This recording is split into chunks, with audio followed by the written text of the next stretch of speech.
आपण माने समस्ते देखि पारुथिबे मो हाथ रे अछि लुण आउ एही लुण को आमे समस्तंक घरे व्यवहार करिथाउ।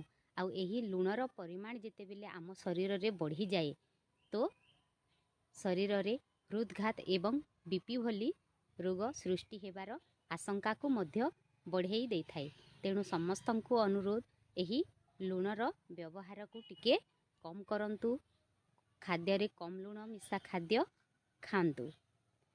आपण माने जानी छंती कि जे आमे खाउथिबा खाद्य रे आम शरीर रे 75 भाग लुण थाई।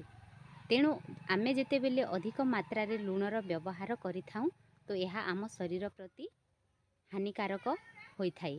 तेणु समस्तंकु आउथरे अनुरोध एवं खास करी जेउ माने बीपी एवं हार्ट पेशेंट अछंती से मानंकु बहुत बहुत अनुरोध जे एही लुणर परिमाण को कम करंतु एवं सुस्थ जीवन जापन करंतु। रहुछि जय जगन्नाथ।